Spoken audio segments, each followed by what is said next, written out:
Hi, first graders. So some of you might know today is March 1st. And last month in February, we celebrated Black History Month. Well, this month in March, the month of March every year, is the month to celebrate women in history. So I'm going to do a read aloud today of one of my favorite and most amazing women, Ruth Bader Ginsburg. And this is called The Case of RBG versus Inequality. And we know a little bit about inequality. So let's see how Ruth Bader Ginsburg helped with inequality.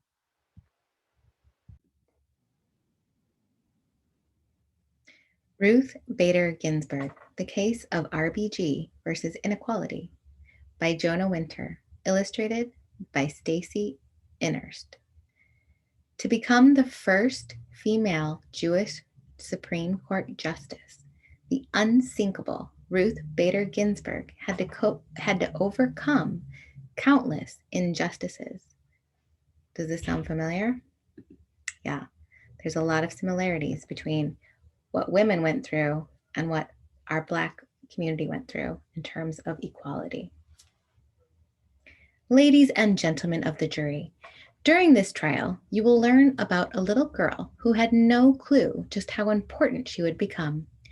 You will see the unfair world she was born into, where boys were valued more than girls, where women were not encouraged to achieve and aspire.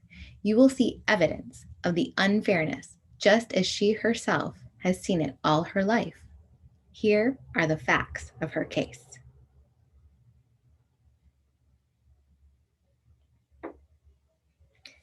Ruth Bader was born on March 15, 1933.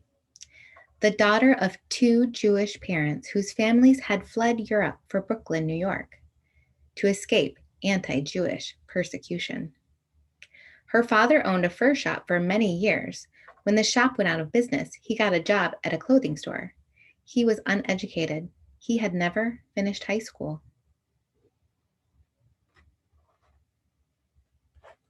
Ruth's mother graduated from high school at the age of 15, smart enough that she might have gone to college.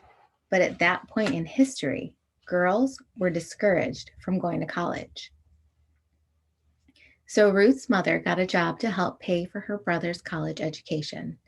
Next came marriage and a husband who discouraged her from working outside the home. Like many men of his time, he thought that a woman's place was in the home. That was what Ruth saw as a girl.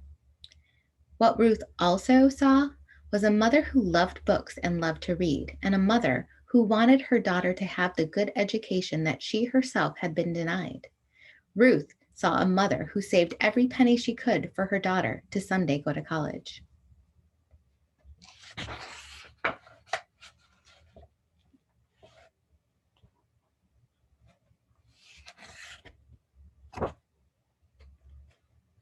Once a week, Ruth's mother dropped her off at the local library, which was above a Chinese restaurant, and left her there while she was getting her hair done.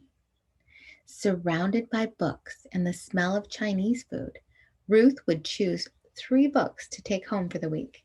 She liked books about mythology and Nancy Drew mysteries.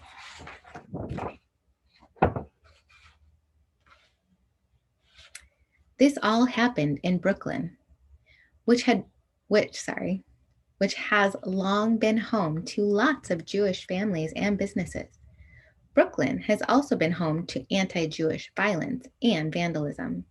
During the 1930s and 1940s, to be Jewish in America was to know anti-Semitism.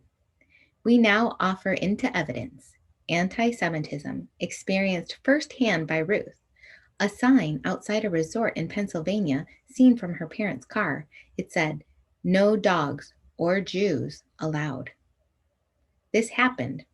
Oh, shoot.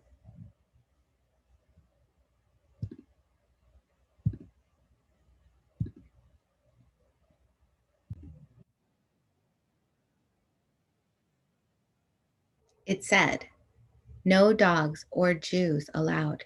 This happened right here in America.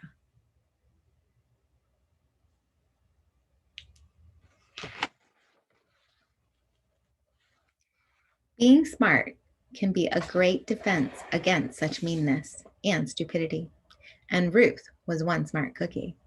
She tied for highest grades in her elementary school, where she wrote an essay about the Magna Carta and the Bill of Rights called Landmarks of Constitutional Freedom, Evidence of an Early Interest in Law, in Justice, in Words. This is not to say she always knew what she wanted to be. In high school, Ruth had many interests and hobbies: editing the school newspaper, playing cello in the orchestra, and even twirling a baton at football games. And once, chipping a tooth in the process.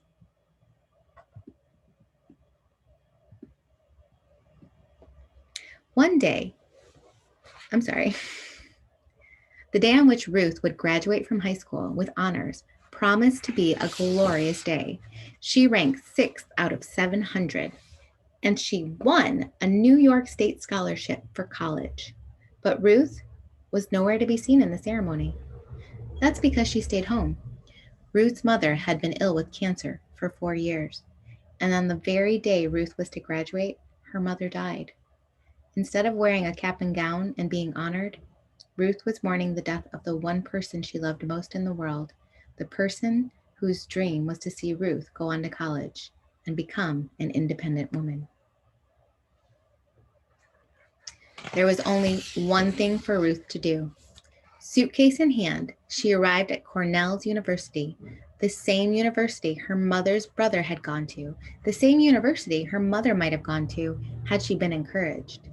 It was 1950, and very few girls went to college. At Cornell, male students outnumbered female students 4-1. For a girl to go to Cornell, she had to be very smart, but she had to pretend not to be smart if she wanted a boy to ask her out on a date. She could not be seen studying.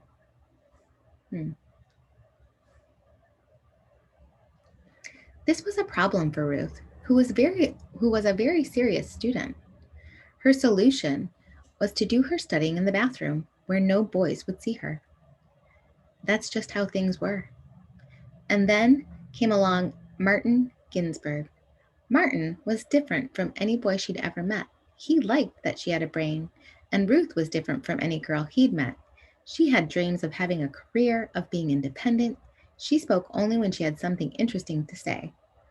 And she was always listening, always thinking, and always learning.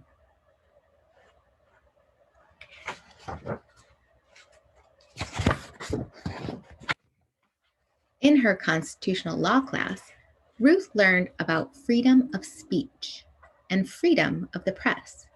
Freedoms all Americans are guaranteed in the Constitution.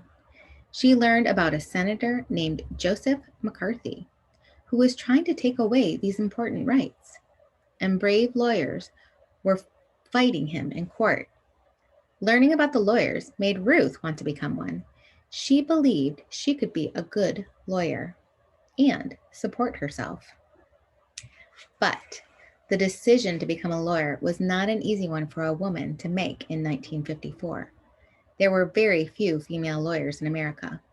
Ruth's own father discouraged her from going to law school because he believed she wouldn't get a job. Besides, her place was in the home. Ruth refused to listen to her father. She saw no reason why she should not become a lawyer. She was just as smart and capable as any man. Her verdict was final. She would go to law school, but first she would get married to her first and only love.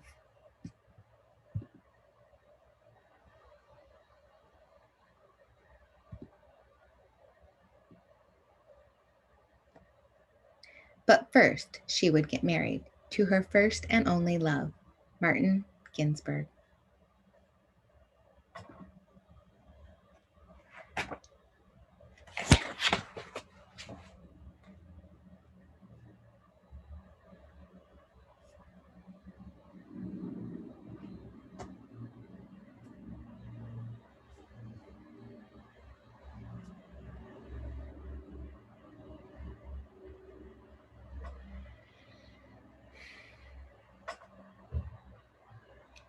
And now, girls and boys of the jury, We offer into evidence some of the more outrageous nonsense Ruth endured before.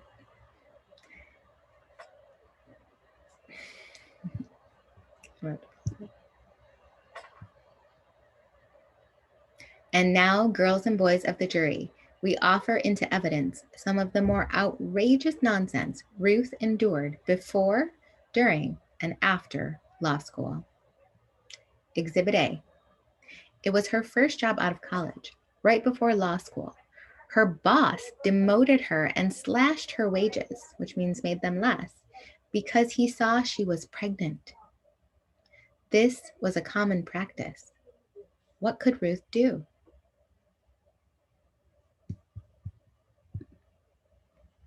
Exhibit B. Arrival at Harvard Law School, where there were only 9 women in a class of 500. Harvard did not even provide a place for the women to live. Not very welcoming. Exhibit C. In the law library, she was barred from entering the periodical room because she was a woman. The guard would not let her in, nor help her in any way. She needed a book from this room. How was she supposed to complete an assignment?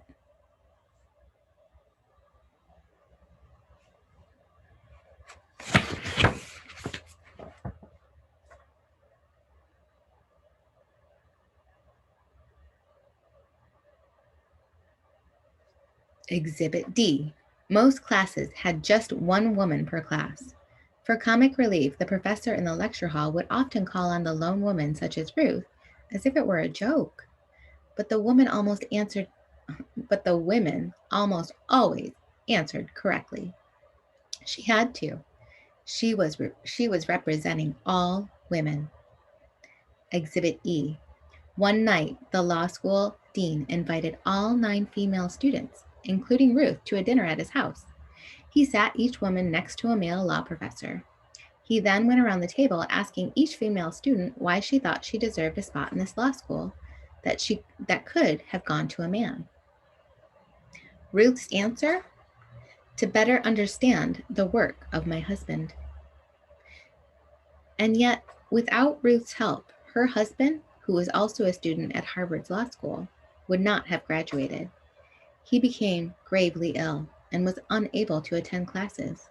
Ruth went to his classes for him and took notes so that he could pass his courses. She also took care of him, took care of their newborn baby Jane, went to her own classes, and was an editor of the Harvard Law Review.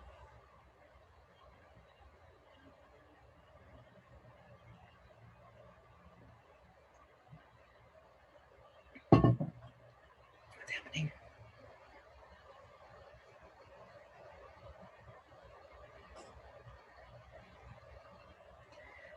Martin graduated and got a job at a law firm in New York City. So Ruth transferred from Harvard Law School to New York's Columbia Law School and tied for first in her class when she graduated. Surely Ruth would get a job, right? But at Columbia's Job Placement Center, most job postings said men only.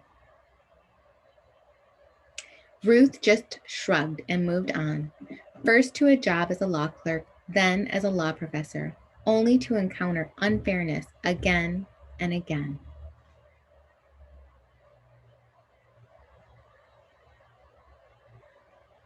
These are more examples, Exhibit F, G, and H, of her having struggles just for being a woman and Jewish.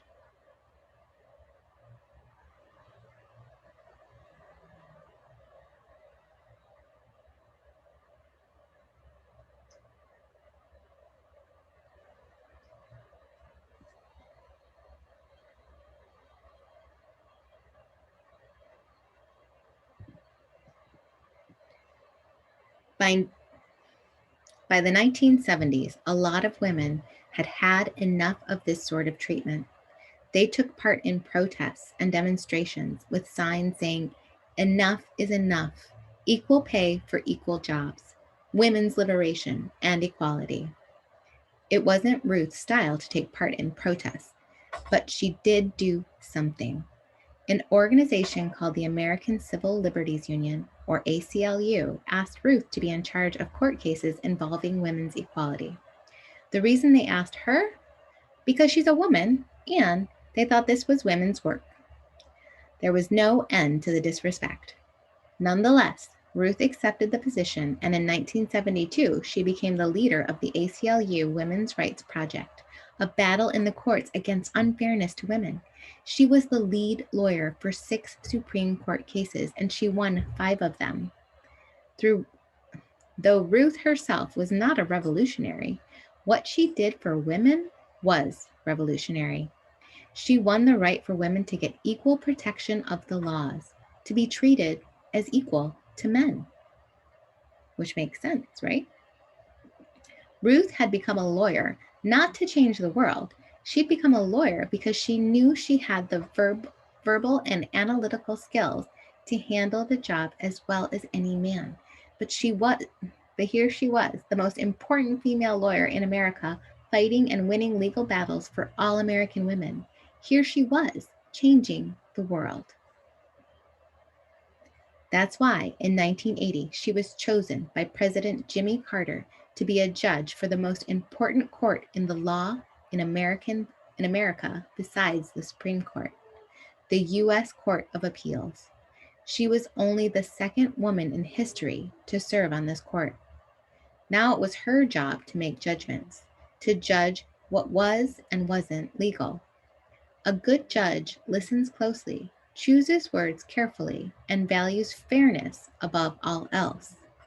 This job suited Ruth perfectly. After 13 years of being a judge, at the age of 60, Ruth got a phone call one night. It was from President Bill Clinton. He wanted to appoint her to the Supreme Court, to be the second female Supreme Court justice in history. As a girl, Ruth never dreamt she would be a lawyer or a judge, much less a Supreme Court justice.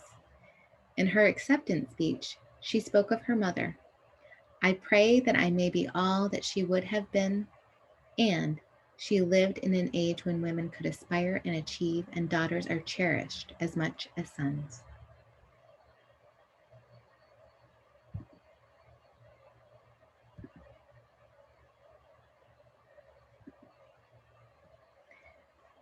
In her acceptance speech, she spoke of her mother. I pray that I may be all that she would have been had she lived in an age when women could aspire and achieve, and daughters are cherished as much as sons.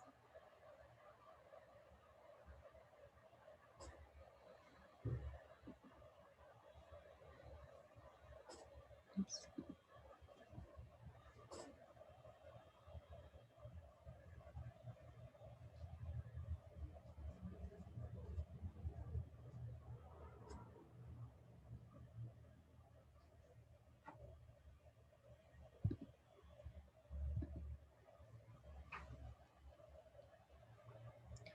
When Ruth arrived on the court, the first female Supreme Court Justice, Sandra Day O'Connor, was still serving.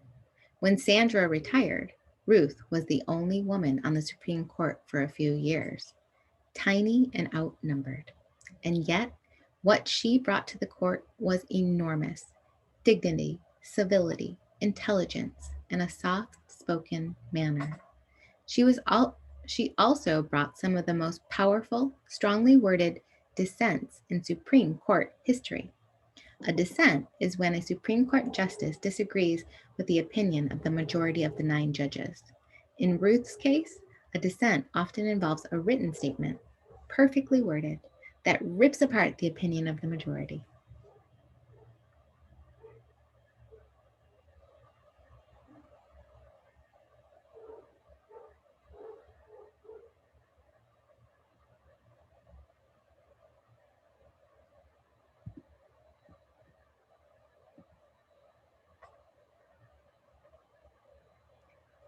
Physical toughness is another of Ruth's trademarks. In 2009, she found out she had cancer and needed surgery. Only 19 days after her operation, she returned to the court. She did so because she wanted people, especially young women, to see at least one woman on the Supreme Court. At any number of points in her life, Ruth could have given up. She could have listened to her father. She could have dropped out of law school. She could have abandoned her search for a job. She could have accepted being paid less than her male associates. Instead, she stayed on the difficult path she chose for herself, removing one obstacle after the next until she arrived at the very court that is the symbol for justice in America. There can be just one verdict, because she did not give up, because she refused to let other people define her limitations as a person. Ruth Bader Ginsburg has herself become a symbol of justice in America.